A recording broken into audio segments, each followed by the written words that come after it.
Breaking news tonight, a gorgeous young missing mom of four's Chevy Avalanche just found on a remote and hilly county road. Tonight, where is Nikki? Good evening, I'm Nancy Grace. This is Crime Stories. Thank you for being with us.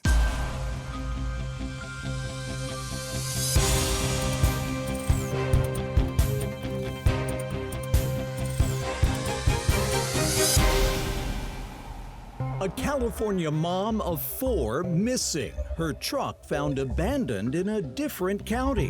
Where is Nikki Saelee-McCain? How does a gorgeous young mom like Nikki seemingly vanish into thin air? Why is her Chevy Avalanche found along a hilly and remote county road there in Shasta County?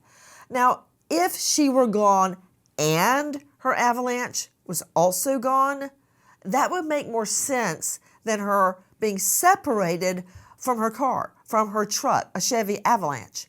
That's not making sense. And why would it be parked, left out in the middle of nowhere? Why would she have been there? She wouldn't have been. Even if she had been there for some reason, to or fro in transit, why would she get out of her Chevy Avalanche and what? Disappear? Out into the hills? That did not happen. Where is Nikki? And this is not just about Nikki Chain, as her family calls her. This is about her four children as well, one as young as 7 years old. What about them? Who's taking care of them? Who's explaining, yeah, mommy's not home again tonight. Mommy's not home again tonight. But hey, here's her Chevy Avalanche. Again, this is Crime Stories. I'm Nancy Grace, and I want to thank you for being with us. I'm very concerned about the slow motion search for Nikki, because we all know that hours count when someone goes missing. Look at her. Where is she? If you have information on missing Nikki, tip line 530-245-6540. Repeat, 530-245-6540. Joining me, an all-star panel, and I want to reiterate, there is a $10,000 reward for information leading to Nikki's whereabouts. $10,000. As I said, an all-star panel to make sense of what we know right now, including her two look-alike sisters, the spitting image of Nikki. But first, listen to this. Nikki Saelee-McCain sends a text message to her sister just after midnight on May 18th, saying she's driving Tyler McCain's mother's vehicle back to his mother's home near the Wind River Casino. When Nikki doesn't respond to texts from her family later that morning at 7 a.m. and 8 a.m., the family is concerned. The family immediately begins looking for Nikki and her Chevrolet Avalanche truck. Nikki has 4 children and would never have left them without notice, and an official missing person report is filed with Shasta County. Well, the family wasted no time in reporting her missing. That's the bright spot so far. Please join us in our search for Nikki Saelee-McCain. I want to first go out to Nikki's sisters joining us, Chloe and Kay. First to Chloe. Chloe, tell me about when you first learned your sister, the three of you are very, very close, was not answering phone calls or texts. At first I was like, okay, this is normal. It's really early for a text message. Maybe she's still sleeping. But then I had noticed that they were green, because if you have an iPhone, if the text message goes through, it's blue. But then we noticed that text messages were green. And so I was thinking maybe her phone maybe was just dead. So I didn't immediately panic just yet. Okay, hold on, Chloe. Can you back it up one moment? Yeah. Go through that one more time. I've seen that on my phone too, where normally you send a text and it's in a blue bubble, and then sometimes it's in green. Now slow down just a moment. You said too early in the morning. Maybe she was still asleep, but she's not a late sleeper to my understanding. Is that correct? Yes. She's not a light sleeper. I mean, with 4 children, who can sleep late? So You text her early in the morning. She doesn't respond, but you say, hey, maybe it's too early for her to be texting, asleep, busy with the children. Okay. Then you said something about blue and green. Pick it up right there, Chloe, please. Yeah, so when it's blue, that means you have cell service or that your phone is not dead. But when it's green, that usually means you either don't have service or your cell phone is dead. And so that morning we were kind of in a rush. We were getting ready to go to a soccer game. And so I was like, you know what, it's fine. I'll talk to her later. So I didn't hear from her, and we did have a very busy weekend. And then um, we didn't really think much of it, but then starting, throughout the week, we're like, wait, Nikki has not texted in our family group message. And so then I was thinking maybe she was just at my mom's house.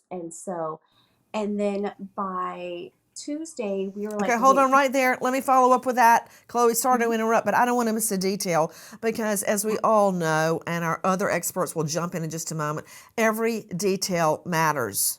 Every detail, the timing matters, the location matters. Now, you're saying you were texting early in the morning. You thought, hey, I got to go to the soccer game. I'll circle back with her. And then you realize, many hours later, hey, I never heard back from her. This is where I want clarification. You just assumed she had gone over to your mom's. Did I hear Yes. that correctly? Mhm. Okay. How far away does Nikki live from your mother? Not very far, about maybe a 15-minute drive. Not very far at all. Okay. I want to check my information, Chloe, and I'm going to bring in Kay Ford. This is Nikki's other look-alike sister. Chloe, to get from Nikki's home to her mother's home, would she have to go past where her Chevy is finally located? Would that be en route? No, not at all. That's a different direction. Chloe, did your sister Nikki often go visit with your mom? Yes, she did. So we just assume she's at my mom's house. And then Monday rolls around and, it's busy. It's the end of the school year. And so I'm just we're super busy. And so then by Tuesday, I'm like, wait a second, have you guys heard from Nikki? And so we text in the family group message, and we're kind of like trying to figure out where she is. I call my mom. My mom's like, no, we have not seen her. And so this is when we're really starting to panic. And so then on Hey, Wednesday, right there. Sorry to break in, but what is her practicing custom regarding text? See, I've got one sibling that never, you have to write over and over and over, and finally I have to write the spouse, okay, and say, hey, what's happening? That's normal. That's no big deal. The other sibling writes back just like that. So my question is, what kind of texter is Nikki? actually, she's a little bit of both, but Okay. The she reason I'm doesn't get back. asking is because at this juncture by Monday, it's still not really a big deal that she hasn't texted back because sometimes she does that, right? Yes, but it doesn't go that long without her texting me back. Gotcha. Listen, my sister, who I adore, has her hands full with a lot of things, and sometimes she can go like 10 days and go, oh, yeah, right, I meant to text earlier. And it's really no big deal, and I don't find that unusual. Okay, so we're at Monday. Then what happens?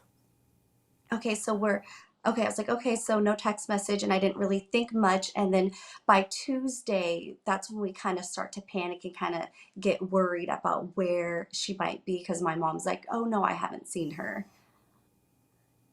Okay, you are hearing Chloe Saelee. This is Nikki's look-alike sister. Now I want to go to other sister, Kay Ford. Kay, to both of you, it's so important that you are speaking out now. You've been trying to speak out. You've been searching. You've been putting up flyers. You've been doing everything right. But for some reason, nobody seems to have been looking for her, and I think it has to do with getting on to a plot of land that is tribal land You can't just ride on there and start looking, among other things, which I'll go into. But hey, we're here now. We're looking now. For everybody joining us, I want to give you that tip line again. Control room, if you can flash it up there, 530-245-6540. Slowly, 530-245-6540. Listen, there's a $10,000 reward for information leading to Nikki's whereabouts. You want $10,000? Work for it. Call the tip line. Back to Kay Ford, Nikki's sister. Kay, tell me about when I imagine you and Chloe were on the phone nonstop once you realized, hey, she's not responding. But tell me when it dawned on you, how it came about, Kay, that you realized Nikki's not answering. I can't find her. When, like Chloe said, the messages weren't going through. We hadn't heard Oh, from her, and and everyone that we had talked to during that time, no one really had a concrete answer or a good explanation about what she had been doing or where she had gone. Got it. Now, here's my question. I understand that shortly after midnight, that Nikki sends a text that she is taking her mother-in-law's vehicle back to the mother-in-law's home. Did you get that text, Kay? No, this one was sent directly to Chloe. Okay, Chloe gets that text. Okay.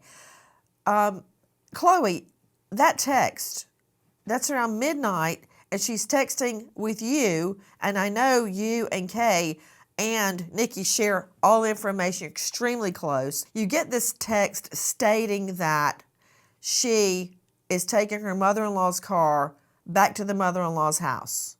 Now that's at midnight, and it's near the Wind River Casino. Is that right, Chloe? yes, that's right. Yes. Does anybody in the family work at the casino? Yes, we have family members who do work at Wind River Casino, and Nikki herself worked there as well before, a few years before. Okay, so she had worked at a casino as a what? She was a cocktail She was a waitress there. cocktail server. Okay, now who works at the casino now within your family? Oh, no one works at the casino. Oh, sorry, Tyler's, just nothing yeah, her immediate. mother-in-law lives on the Rancheria, which is 2 doors down from the casino. Gotcha. Okay, so nobody's working there now. The mother-in-law lives a little bit down at the Rancheria near Wind River Casino. Do I have that correct? Yes. Okay. Kay, was the mother-in-law's vehicle actually taken to the mother-in-law's? Did that happen? From her messages, that's where she was headed.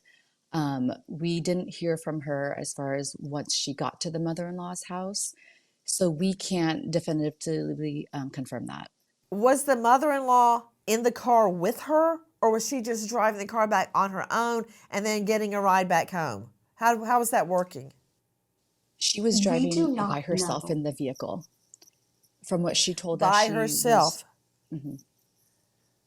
Okay, here's it may sound like an odd question, but Chloe, you got the text. Did the text appear to be from Nikki? You know, everybody has a style of texting. My texts are as short as possible. Other people go on and on and on. They'll send you 3 paragraphs in a text. Was this text from Nikki her normal texting style? Yes, it was. Because right before that, we were kind of talking about other things too. So I that only me and her would know. So it didn't sound like her. Like what? What other things? She was just talking about the situation with her the family member that was in the hospital, and just kind of the people mentioning children's names, and so it felt like it was her. Okay, so you feel sure that that was Nikki texting, and you believe, based on this is very important, ladies, because this is starting my timeline. You believe she was alive that at midnight that night, and you believe, based on the authenticity of that text, that she, Nikki, sent that text. And because it was Nikki sending the text, you believe she really was returning that car to her mother-in-law's. Would you agree, yes or no? Yes. Yes. Now, isn't it true, ladies, that after that text, no one sees or hears from Nikki again? Correct. Nikki now missing a month. 4 children are asking, where's mommy, as young as 7 years old. We are learning her Chevy Avalanche found in a remote and hilly area on an old county road.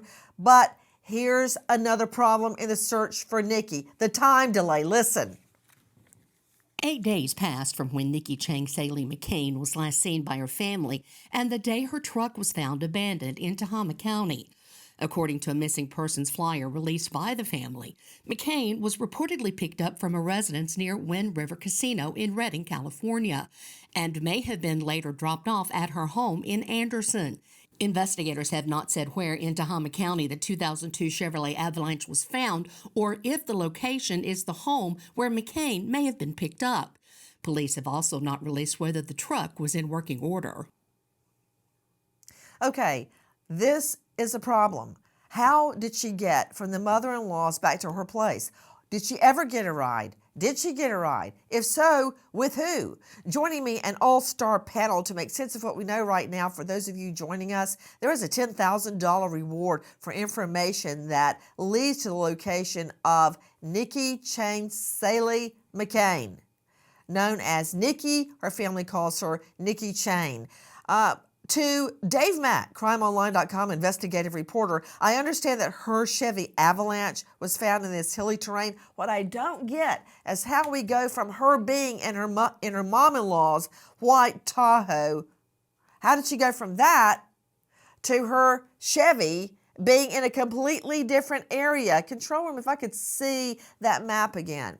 It's completely way away from any radius where Nikki would have been traveling. Look where her Avalanche was located as it relates to her home. And the reason we've got the Wind River Resort Casino up there is because that's where the mother-in-law lives. So that's not en route, Dave Mack. Dave, what can you tell me about where this vehicle is located? And then I'm going to circle back on how critical it is to this investigation that we've lost 8 days. Go ahead. All right. The distance is about 45 miles from the Wynn Casino, or the Wynn, from where the casino is to where the vehicle was actually found. You mentioned a rugged, kind of hilly terrain. Well, it was actually a bridge area, like an overpass with an off ramp. And my understanding is that the vehicle was actually pulled around the off ramp and underneath, like it was being stashed a little bit. See, there you've got the one place that could actually be considered maybe a bridge. Very rural terrain, 45 minutes from, or 45 miles rather, from the casino. And all we know is that she took her mother-in-law's car to a home owned by the family. We don't know what happened. She was supposed to be picked up by somebody and taken to her home in Anderson, but there's nothing indicating that took place. All we know is that she arrived with her mother-in-law's car and her vehicle ended up 45 miles away in the middle of nowhere. Why would she pull her vehicle, her Avalanche, up under that behemoth? There is no reason she wouldn't be under there. Somebody stashed her car under that overpass. Joining me, an incredible team of experts, in addition to Dave Mack, Ted DeBias joining us out of D.C., former assistant U.S. attorney in D.C. and author of Nobody Homicide Cases, a practical guide to investigating, prosecuting, and winning cases when the victim is missing. Also with me, Brian Fitzgibbons, Director of Operations for USPA Nationwide Security, who leads a team of investigators specializing in finding missing people. Okay, first to you, Ted Tobias, joining us out of D.C. Ted, that vehicle, the Chevy Avalanche, must be combed carefully and processed correctly. We can't screw this up. What should be done or should be being done right now with that Avalanche? Absolutely, Nancy. You're going to want your crime scene folks to scrub this thing like never before. You're looking for DNA.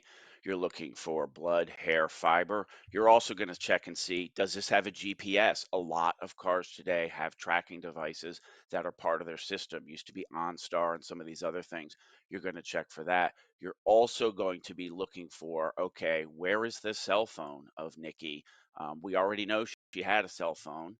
We know she was texting. You're going to start looking at cell tower information and figure out where could she be. Now, if it's a rural area, which I think a number of your folks on the program have said, that could be more difficult because rural areas tend to have fewer cell towers and it becomes more difficult to track where those phones are. But those are the types of forensic evidence, which is key in a missing persons case, particularly if, God forbid, it turns into a no body homicide. The forensic evidence is always key to these cases, Nancy. Okay, a lot of questions about the Chevy Avalanche. Put Tobias back up. Tad, when you state it's got to be, you said scrubbed, it needs to be processed with a fine-tooth comb. And this is where I have found evidence in the past on the handle, on the driver's door handle, where somebody opens the door, around the handle, on the ignition, if there is a gear shift, on the shift. Also, I've had a case, and specifically it was the case of Teresa Hallback, who was a victim of Stephen Avery, who became a media darling in Making a Murderer. Okay. He killed her, no question. A jury agreed. His perspiration, his DNA, was found on the ignition. They didn't know each other, and so there was no reason for that to be. His DNA was found elsewhere. But that said, it's very important that this avalanche be processed appropriately and very carefully. I've seen cases rise and fall on, Nancy, can I give you one let me other just thing? say, sloppy gathering of evidence. And I've got a quick question to one of the sisters, either one, Chloe K. Am I seeing a handicap sticker on her tag? Yeah, Tyler had just bought her maybe a week or two before she went missing. So it had not been registered A to them handicap yet. sticker for what? Who's handicap? The previous owners, so this vehicle was not registered yet to Tyler or Nikki. Okay, and that previous owner had a handicap sticker? Yes. Correct. Is that right? Yes. Okay. So how long had they had the Chevy?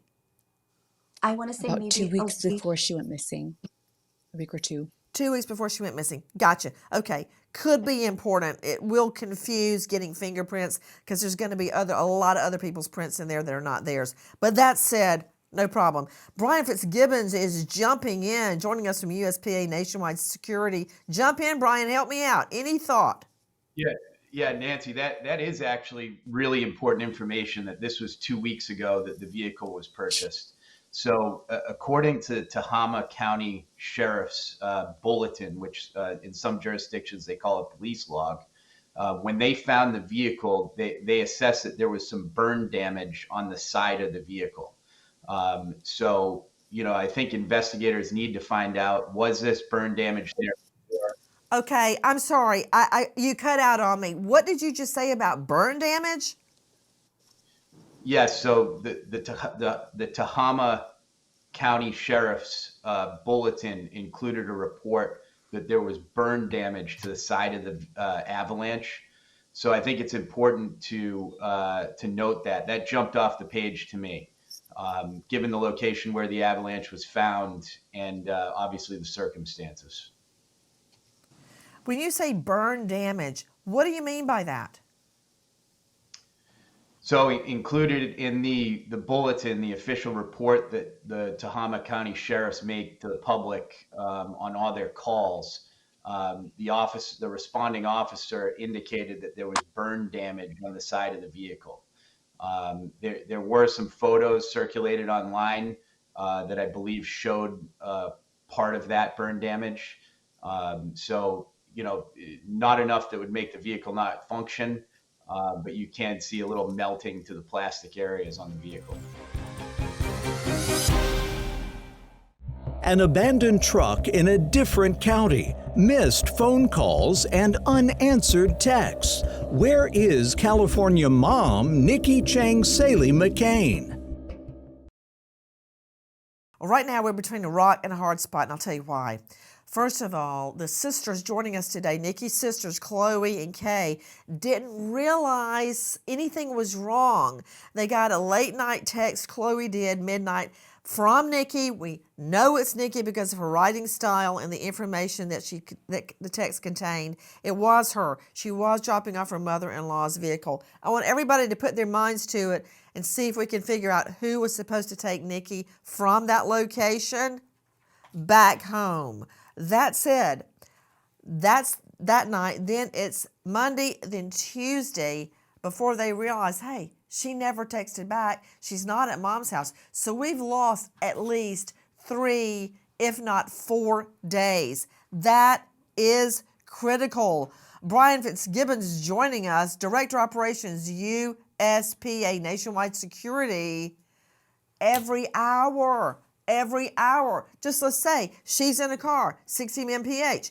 Every hour, she's 60 miles further away.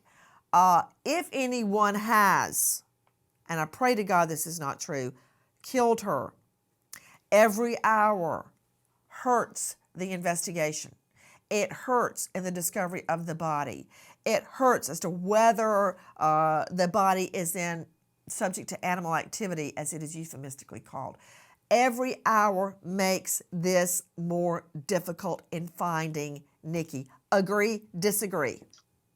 Totally agree. And the vehicle being found 40 miles to the south, separating that from Nikki's residence and family homes, definitely makes this challenging as well. It spreads out the search area quite a bit. The other thing that you're dealing with here, Nancy, is the rancheria. So a rancheria, for those who aren't familiar with it, is effectively a small Native American reservation. So you have tribal lands in the middle of this missing person search, which at a minimum complicates access for volunteer search parties and the like. So you lump that onto a very vast search area, remote terrain, and then issues with access. This is a very challenging search for Nikki. You are so right. We are calling on you, our viewers, the public, to help find Nikki. Take a listen to this, another fly in the ointment. The search for Nikki Saelee-McCain continues, extending now onto tribal land. The Wind River Casino granted permission for family, friends, and concerned citizens to come together on 2 days to search the grounds and by plane. Chloe Saelee, Nikki's sister, tells local news reporters that the area is close to where McCain was last seen or heard from. Other parts of tribal grounds remain private due to tribal sovereignty. Access has to be requested and granted before an area can be searched. Oh, dear Lord in heaven, you know how many times I've run up against this when I would be told or get credible information there had been a murder, that there was an ongoing child molestation, ongoing domestic violence that would result in a homicide on tribal territory. I can't just run in there with a search warrant, just bust up in the county issue Crown Victoria. That is not going to happen. It doesn't work that way. Dave Mack, what can you tell me? I mean, it took how long before the rancheria could be searched? It did take a number of days, and the rancheria actually agreed to allow them to search in an area near the casino. near the area where she was last seen. And that was it. Now, the Rancheria actually is contributing to the reward money.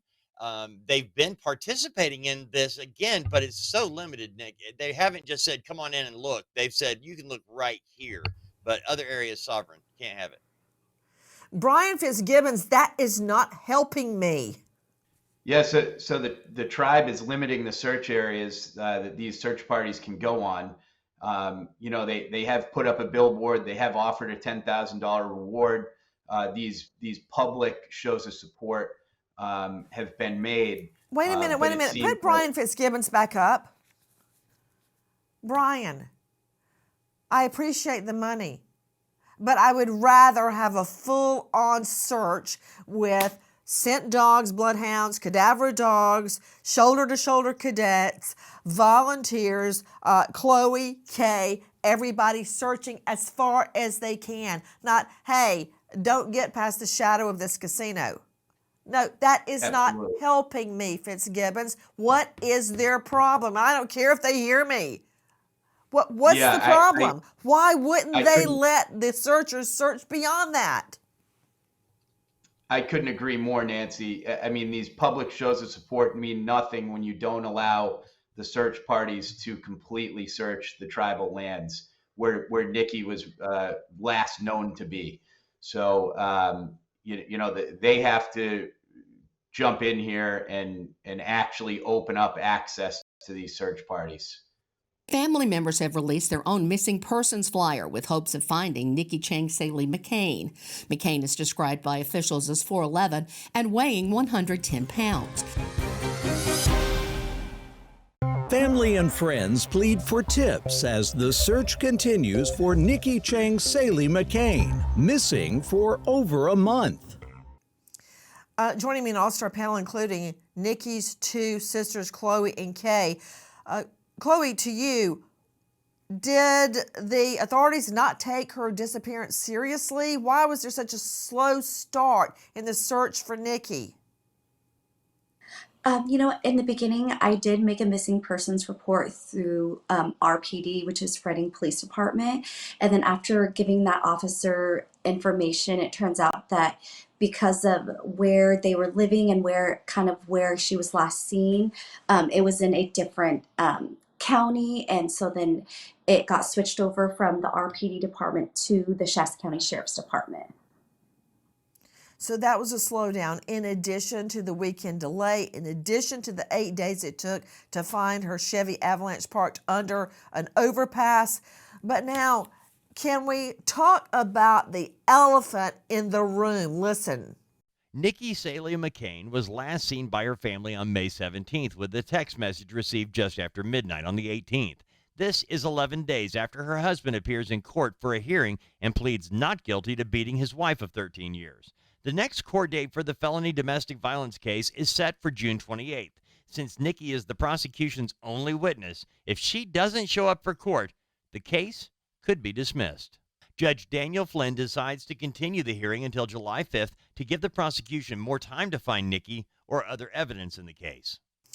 Chloe, how long had the abuse and the beatings by the husband gone on? So in the beginning, my sister didn't want to tell me, but it had been going on for about maybe 3.5, 4 years. Kay, did you know about your sister's beatings that she was enduring in her home? We did know that their altercations and their fights became physical in the last, like Chloe said, 3 to 4 years. We didn't know to which degree it had escalated. So the incident in December was definitely an eye-opener for us to which degree she was living with the domestic violence. I'm hearing in my ear to make sure and remind everyone that these are just allegations. Okay, that said, Chloe, why do you believe your sister kept the beatings a secret? I mean, he has tied up her wrists and ankles, poured cold water over her after he beat her, put tape over her mouth so she couldn't speak. She endured, she lived, she survived through that incident. Chloe, why do you believe she wouldn't tell you what was happening? I think she was afraid. She's my older sister, so she wanted to be, I'm your older sister and I'm okay, and she didn't want to scare me, I think.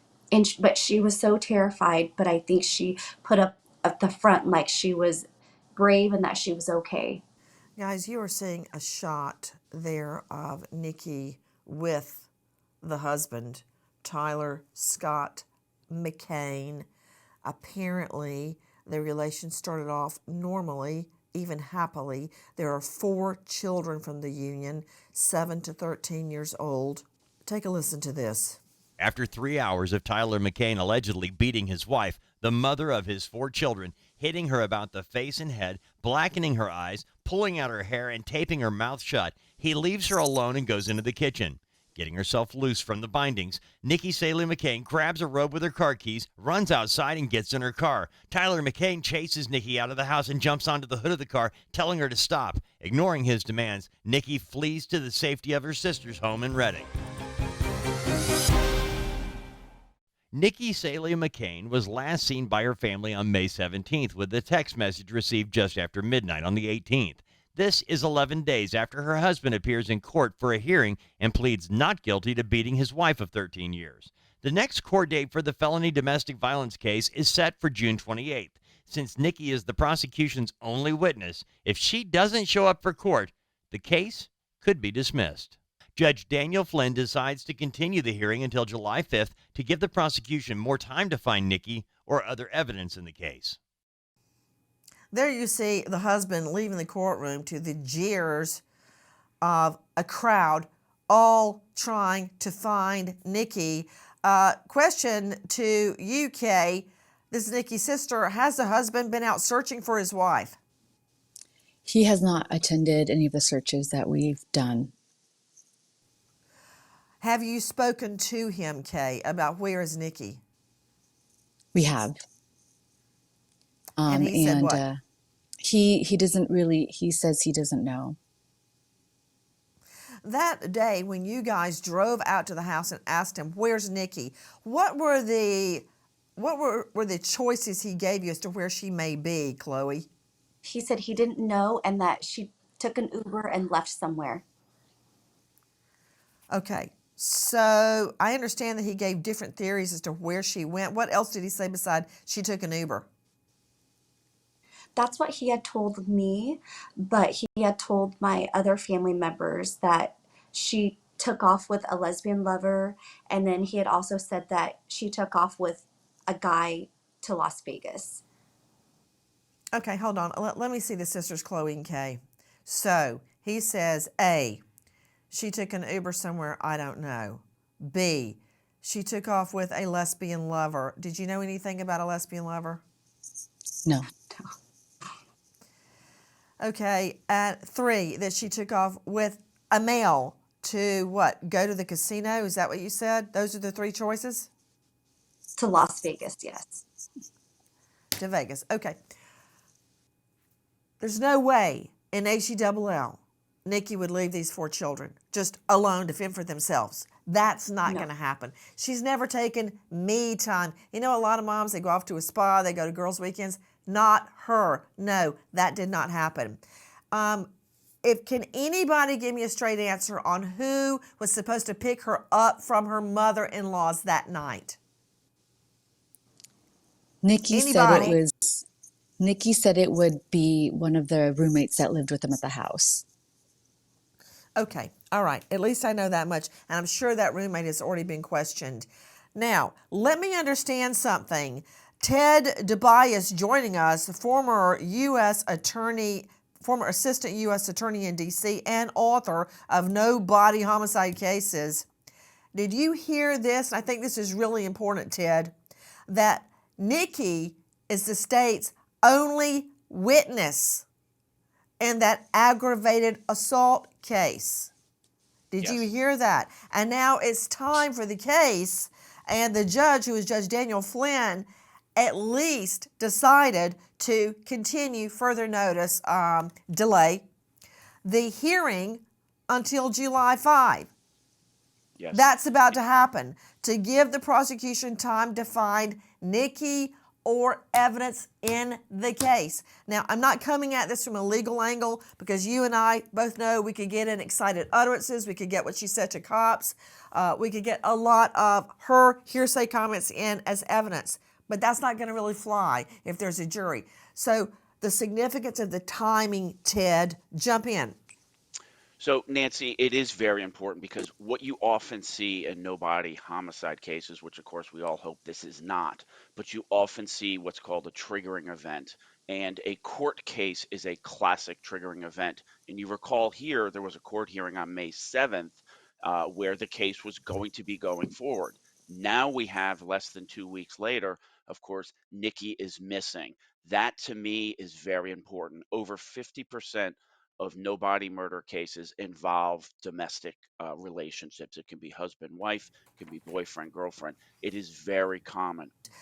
To Chloe and Kate, number one, our prayers are going up tonight, as you must know. Number two, it disturbs me that the family and friends have had to do so much. I haven't heard about this case. I haven't read about it. You know how I found out about it? One of you wrote me on Twitter. One of you tweeted me. That's how I found out Nikki was missing. Where is the support for Nikki? Please hear us. I know you don't know Nikki. I know you've never met her. But there are 4 children as young as 7 years old hanging in the balance. There is a $10,000 reward.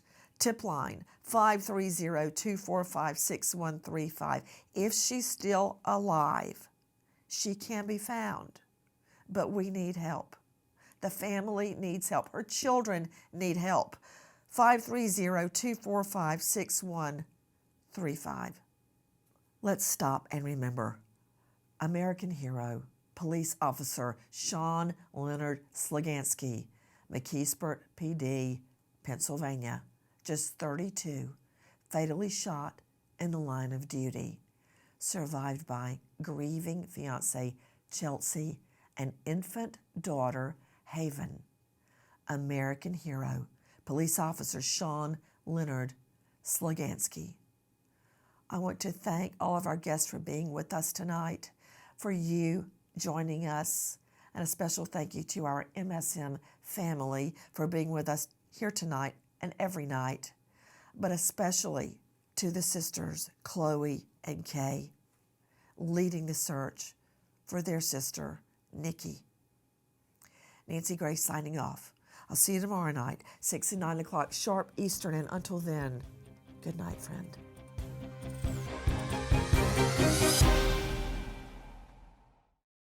Guys, thank you for watching Crime Online with Nancy Grace here on YouTube.